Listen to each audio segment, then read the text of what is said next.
Tous, c'est Dylan et Morgan, hein. On est volontaires DCC depuis 1 an et demi maintenant, un peu plus, même 1 an et demi, à Pointe-Noire au Congo. Et donc on travaille tous les deux pour une association qui s'appelle Renatura Congo. À l'occasion de la Journée mondiale des océans, on va vous expliquer un petit peu plus en détail en quoi l'action de Renatura Congo participe à la protection du littoral congolais. Donc moi, me concernant, j'interviens sur un volet purement de sensibilisation, puisque je gère un programme d'éducation et de sensibilisation à l'environnement, où on intervient auprès des écoliers congolais et du grand public de manière générale, pour les sensibiliser à tous les aspects de protection des écosystèmes côtiers et marins. Donc que ce soit sur la protection des tortues marines évidemment, puisque c'est un petit peu le cheval de bataille de Renatura Congo, mais pas que aussi, on intervient régulièrement dans les classes, que ce soit au niveau local, mais aussi dans des classes internationales, comme le lycée français ici récemment, pour entreprendre des nettoyages de la plage.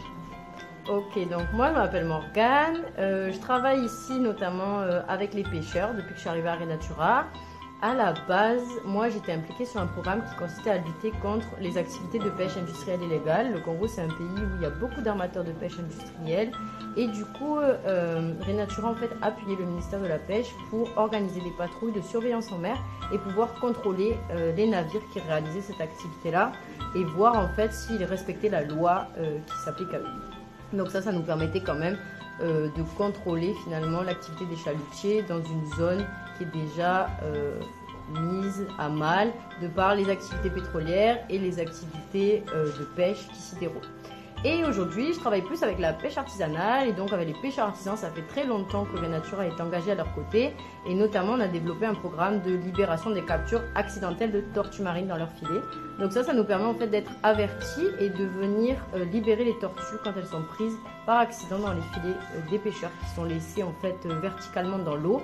Et donc on a des agents spécialisés qui se déplacent dans les villages et qui libèrent la tortue, la mesurent, prennent des informations importantes sur ses dimensions, etc. pour mieux connaître la biologie et l'écologie de ces espèces et ensuite la relâchent.